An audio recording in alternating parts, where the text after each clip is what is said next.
إن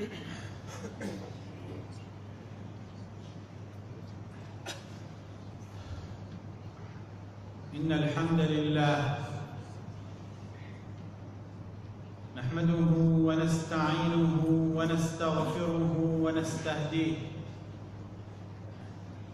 ونعوذ بالله من شرور أنفسنا ومن سيئات أعمالنا وفتن زماننا.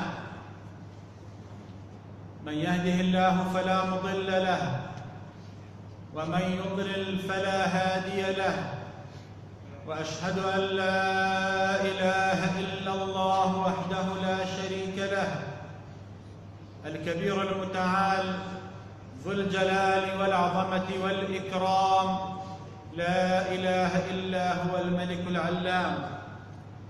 وأشهد أن سيدنا وإمامنا وقدوتنا محمدًا عبد الله ورسوله، نشهد أنه بلغ الرسالة وأدى الأمانة ونصح الأمة ومحى الظلمة وجاهد في الله حق جهاده، فصلوات الله وسلامه عليه وعلى آله الأطهار وصحبه البررة الأخيار ومن دعا بدعوتهم وسار بسيرتهم إلى يوم الدين.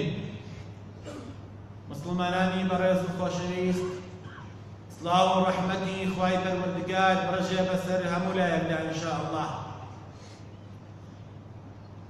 پشت بەخوا ناونیشانی وتاری ئەمڕۆمان دوو بەشە. بەشی یەکەمیان عام دراسی جدید، ساڵی نوێی خوێندن، کردنەوەی دەرگای خوێندنگاکان. بۆ بۆنەیەوە پیرۆزبایی گەرم دەکەین لە مامۆستا بەڕێزەکان، مامۆستا ماندوونەناسەکان، مامۆستا بێنازەکان، مامۆستا دڵسۆزەکان، مامۆستا مافزەوتکراوەکان، مامۆستا دەنگ بەرزەکان و دلێرەکان و بوێرەکان. خوای گەورە موەفەقیان کە ئینشاء الله. خوای یارمەتیان بات بتوانن نەوەیەکی جوان پەروەردە بکەن. پیرۆزبایی گەرم دەکەین لە خوێندکارە چاوگەشەکان، نەوەکانی دواڕۆژ، ئەوانەی کە سبەینێ ئەبن بە بەرپرسی ئەم وڵاتە، ئەبن بە قایمقام و پارێزگار و مدیر ناحیە و محامی و دادگەر و ئەبن بە بەرپرسی ئەم وڵاتە. خوای گەورە موەفەقیان کە ئینشاء الله. ئینشاء الله ساڵێک بێت پڕ لە علم و زانست بێت، ساڵێک بێت پڕ لە مەعریفەت بێت، ساڵێک بێت داخستنی دەرگای جەهل و نەفامی بێت، ساڵێک بێت ئینشاء الله پڕهێمنی و ئاسایش و پڕ علم و زانست بێت ئینشاء الله. هەموومان لەم قۆناغەدا بە باوک و دایک و مامۆستا و خوێندکارەوە بەرپرسیارەتێکی گەورەمان لەسەر شانە. کۆمەڵێک قۆناغێکی نوێیان دەست پێ کردووە و وان لە قۆناغێکی تر و مەرحەلەیەکی ترەوە دەست پێ دەکەن. چۆن هەل بڕەخسێنین لە ماڵەکانمانە و مزگەوت و خوێندنگاکانە بۆ ئەوەی خوێندکارەکانمان عمریان بەضایع نەڕوات، بۆ ئەوەی کە ڕەنجیان بە فێڕۆ نەڕوات، خوێندکارێکی چاک بن. داوا لە خوای گەورە دەکەم ئینشاء الله بە سەلامەتی هەموو قۆناغەکانی خوێندن ببڕن، خوای گەورە موەفەقیان کە ئینشاء الله بۆ فێربوونی علم و زانست. هەموومان بەرپرسین لە بەردەم خوادا. كلكم راع وكلكم مسؤول عن رعيته. پێغەمبەر صلی الله عليه وسلم فەرمووی هەموو یەکێ لە ئێوە شوانە، هەموو یەکێ لە ئێوە مەسئول و بەرپرسیارە لەوەی وا لە ژێر دەستیە. ئەوەی مدیرە ئەو مەدرسەوە لە ژێر دەستیە ئەمانەتە لای چۆن بەڕێوەی ئەبات ئەوەی مامۆستایە ئەو خوێندکارەوە لە ژێر دەستیە ئەو سێ چوار سەعاتە لە بەردەمیایەتی ئەمانەتێکە لە لای چی فێر دەکات چۆن پەروەردەی دەکات چۆن زانستی پێ دەڵێت بۆیە بەڕاستی علم بەکەم نەزانن زانست بەکەم نەزانن کلیلی وحی زانستە كليلي وحي اقرأ بسم الله الرحمن الرحيم اقرأ باسم ربك الذي خلق فما پیغمبر صلى الله عليه وسلم بوبا پیغمبر فما بوبا نبي بمرسل اقرأ بخينا بلان قراءتك بناوي الله بيت قراءتك بناوي خوابيت خوێنەواریەک بەناوی خوا نەبێت فەوزا دەنێتەوە کیمیاوی دروست دەکا بۆمبی زەڕە دروست دەکا F-16 و F-18 دروست دەکا وڵات کاولەکە بەڵام قراءەتێ بەناوی ئەڵڵا بێت چی دروست دەکات پرۆفیسۆرەکان دروست دەکەن مامۆستای جامیعە دروست دەکا بۆیە خوا فەرمێ ئیقڕە بسمی بخوێنە هەموو شتێ بخوێنە هەموو شتێ بخوێنەرەوە کەون خوێندن قراءەت بەکەمی نەزانن گڵاوترین بوونەوەر لەسەر ئەرزا بریتیە لە سەگ خوا فەرمێ گڵاو کەلبی معەلەم لە شەرعا ئەگەر زانست فێر بوو بێ فێری ڕاو بوو بێ دروستە نێچیرەکەی بخۆیت دروستە سەگی معەلەم ڕاوت بۆ بکە سەگێکە علمی هەبێت علم ئەوەنە گەورەیە ئەگە سەگێ خوێنەواری هەبێت فێری ڕاوکردنت کردبێت دروستە لەبەر ڕێزی علمەکەی نێچیرەکەی بخۆیت ئەمە قسەی شەرعە قسەی من نییە قسەی فەرمودەی پێغەمبەرە صلی الله عليه وسلم قسەی من نییە سەگ ئەگەر ڕاوی بۆ کردی ڕاوەکە پیس ناکە نێچیرەکە پیس ناکە مادام علمی هەبێ بە ڕاوەکە ئەوەندە علم گەورەیە خوا سوێن دەخوا بە قەڵەم نون والقەلەم وما يسطرون خوا سوێن بە قەڵەم ئەخوا بەوەی کەشتی پێ ئەنووسرێت وەیە یەکەم شتێ خوا دروستی کرد لە کەونا قەڵەم بوو پێنووس بوو دروستی کرد وای پەروەردگار جل جلاله باسی پێغەمبەرێکی ئولوالعەزم ئەکات وەکو موسا على نبينا وعليه الصلاة والسلام پێغەمبەرێکی گەورە گەورەترین پێغەمبەری بەنی ئیسرائیلی ئەو موسا عەزیمە ئەڕوا ئەگەڕێ بە شوێن عیلمە ئەڕوا بۆ لای کابرایەکی عابدی لە خوا ترس پێی ئەڵێ هەل ئەتەبیعوکە نافەرمێ هەل ئورافقوکە نافەرمێ با لەگەڵتا بم ئەفەرمێ هەل ئەتەبیعوکە على أن تعلمني مما علمت رشدا ئەفەرمێ پێت خۆشە مەجالم ئەدەی ئیجازەم ئەدەی لە شوێنتەوە بڕۆم شوێنت کەوم لە دواتەوە بڕۆم نابێ قوتابی پێش مامۆستاکەی کەوێت نابێت خوێندکار لە پێش مامۆستاکەیەوە بڕوە فەرمێ هەل ئەتەبیعوکە پێت خۆشە شوێنت کەوم فێری زانستم کەی کێوا ئەڵێ موسایە کە پێغەمبەر صلی الله عليه وسلم فەرمووی ئەوەل من ينشق له القبر أنا یەکەم کەسێ قەبری بۆ شەق ئەبێت ئەرزی بۆ یەکلا ئەبێتەوە وێتە دەرەوە پێغەمبەرە صلی الله عليه وسلم کە زیندوو بمەوە هاتمە دەرەوە ئەبینم موسا دەستی گرتووە بە عەرشی ڕەحمانەوە نازانم کاممان لە پێشەوە زیندوو کراوینەتەوە موسایە بۆ گەورەیە ئامادەیە بێ بە قوتابی خضر عەبدێکی ساڵح هۆکەی چییە؟ علمە گەورەی علمە گەورەی زانستە بۆیە زانست بەکەم نەزانن مسڵمانەکان مەدرسەکان خوێندنگاکان دروست بوون بۆ ئەوەیش منارەی علم و زانست بن شوێنی دەرچوونی زاناکان و سیاسیەکان بن شوێنی دەرچوونی ئەوانە بن کە خێر لە وڵاتە بڵاو دەکەنەوە بۆیە بەڕاستی پێویستە هەمومان تێبکۆشین بۆ ئەو ئامانجە گەورەیە ئەویش فێربوونی زانستە هەمومان فێری مەسئولیەت بن هەمووتان باوکو دایکان مامۆستاکان خوێندنکارەکان تەمەن بە فرسەت بزانن فێری علم و معرفەت و زانست بین منهەج تەواوکەین بەڕاستی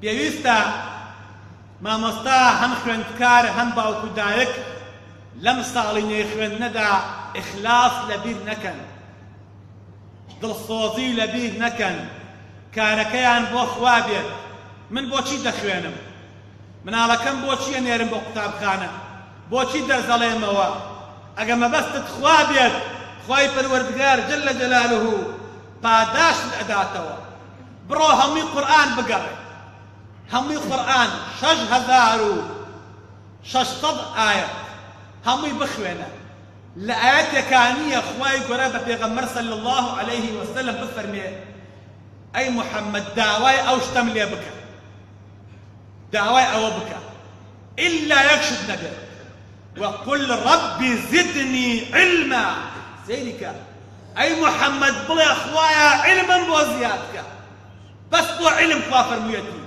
نفرموتي وقل ربي زدني مالا وقل ربي زدني عمرا وقل ربي زدني جمالا وقل ربي زدني كمالا نا علما وقل ربي زدني شي علما أي محمد صلى الله عليه وسلم تنها داواي زياد بوني علم بك علم زانست بك زانست كم نية براستي إمام أحمد فرموي العلم لا يعدله شيء إذا صلحت النية علم هيشتك تيناكا أجل نيتد بو خوابو نيتد أوابو قنش تيجيني جهل نيلي فلا بد من إصلاح النية صورت يا يستبراستي نيتمان يقلعي كينوا بو علم چونکە عالم خوای پەروەردگار سڵاواتی لەسەر ئەدا فریشتەکان عالم مافی لە دەریاکانە دوعای خێری بۆ دەکا مێرو لە ناو کنەکەیە دوعای خێری بۆ دەکا عالم هەموو دنیا عالمی خۆشەوێت بۆ چونکە ئەزانێت چۆن ڕێزی مەخلوقات بگرێت مافی خەڵکی ئەزانێت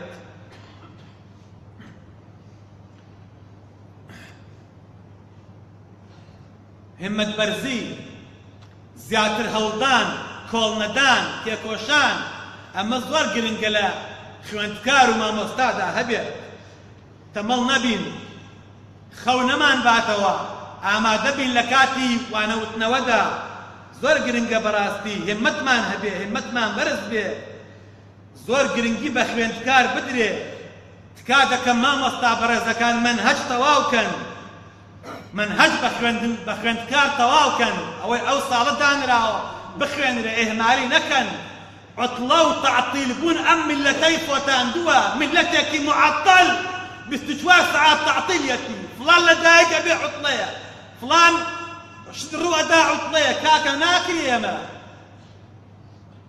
لە فنلەندا کە مهمترین خوێندنگار لە عالەما فنلەندایە بەیانی خوێندکار ئەڕوا سەعات چوارێتەوە دووژەم خواردنی هەیە پاس و میترۆی تایبەتی بۆ هەیە خوێندکار لە خوێندنگاکانە هەموو وەسائلێک هەیە ئەڕۆن تا سەعات چوار دایمە دەوام هەیە معەتەڵ نییە کاکە ئەخوێنێ فێری علم ئەبێ دەبدان لە فنلەندا چی لێ هاتووە چی پەروەردە ئەکات چی دروست دەکات چ پێشکەوتنێکە بۆیە بەڕاستی گرنگە منهەج تەواو بکرێت لەسەر قوتابی قرس مەکەن مامۆستاکان یارمەتی قوتابی بن کاکە قەیرانە مامۆستاکان مدیرە بەڕێزەکان قەیرانە خەڵک پارەی نییە جلوبەرگی زەیم بۆ حەج بکرێت پۆشاک چییە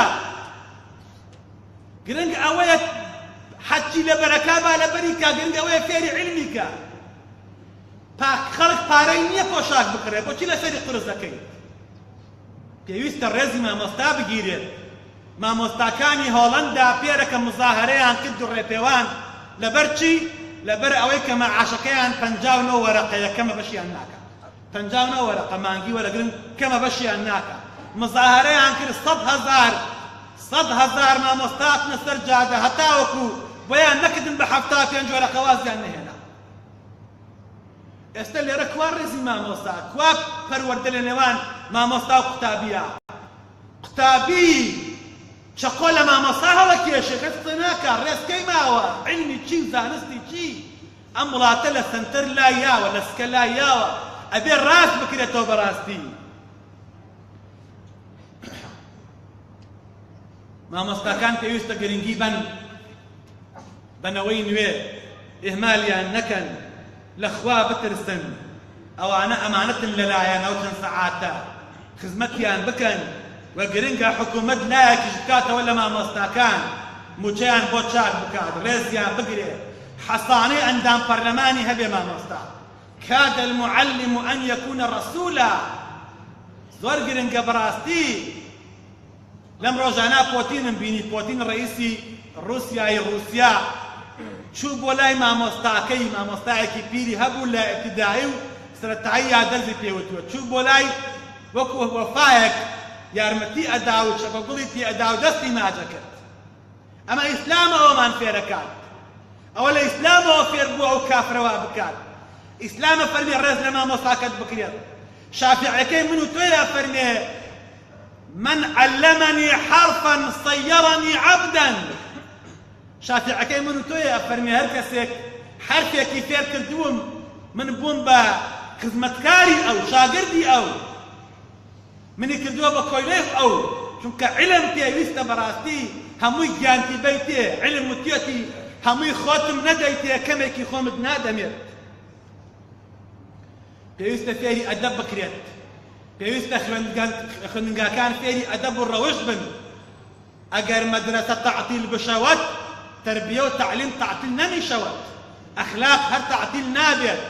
ئەبێ خوێندنگاکان شوێنی ئەدەب و ئەخلاق و ڕەوش بن بەڕاستی، ڕێزیان تیا بێ، جهد بکەن. والذین جاهدوا فینا لنهدینهم سبلنا. پێویستە طالبی علم خوێندکار دوورکەوێتەوە لە گوناح، لە تاوان، لە خراپە. زانکۆکانمان چی بەرهەم دێنن؟ کامەیە بەرهەمی زانکۆ مسڵمانەکان؟ چی ئەگوزەرە لە زانکۆدا؟ عشق بازی، خۆرازاندنەوەی ئافرەتان بە کامل میکیاج، حانوت، خەو، غیابی لە مەحاضەراتە. 4 ساڵ لە جامیعە بووم سوێند بە خواد محاضەرێت ئەخیر نەبوو. 2 ساڵ لە مەعهەد بووم محاضەرێت ئەخیر نەبوو مەگە تەعزیە نەخۆشیەک بوو بێت. قوتابی بەبینی ئیهمال لە نوێی محاضەرە مامۆستا ئیجازەیە بڕۆمە دەرەوە، دکتۆر دەردی شەرعە کرد، ئەڕۆ بۆ لەفە خواردن لە حانوت. یعنی ئیهمالی، گوێنەدان، خۆ عەرزکردن، علمی چی و معرفەتی چی؟ سبەینێ ئەم هەژارە داماوە بە مەصرفی باوکو دایکی پێگەیوە و جامیعەی تەواو کردووە تەخەڕوج ئەکات، ئەبێ بە بەتاڵە خەریجی جامیعەیە و مهەندسە، وا لە دەربەنیخان نانمان بۆەکە، مهەندسە نانەکا بۆ ماڵان، دەستەکانی خۆش بێ کارێکی چاکەکا. بۆ؟ چونکە هەر نەڕەخستاوە بۆی تەعین بێت، بەتاڵە، ئیشی نییە، هەلی کار نەڕەخستاوە. سوێن بەخوا خەڵکینە، ئەو مەسرەفەی لە سیتەکا کردتان بۆ باخەکانتان و بۆ ڤێلاکانتان و ئەو هەموو بەردی حەلال و 100 دەفتەر 200 دەفتەر درا بە حەوزی ماسی و بە ڤێلا و بە حەلال و بە مەسبەح و شتیوە بکرایە بە مەشروع لەم وڵاتەیە. سوێن بەخوا گەنج بێکار نەبوو، هەمووتان لەوێ سەرف کرد، پارێ ئەم وڵاتە هەمووی درا بە بلۆک و بە خشت، هەمووی چۆڵی ئێستا. بینای وا کراوە لە سیتەک، مانگی جارێ خاوەنەکەی نابینێ، 100 دەفتەری تێچووە. ئەم پارەیە بدرا بە 2 مەعمەل، گەنجی بخستایەتە سەر ئیش، کەرتی تایبەت گرنگی پێ بدرایە. خوێندن وا پەکی یەکەوت، تەلبەی جامیعە پەکی یەکەوت، مەعلەفە بەداخەوە.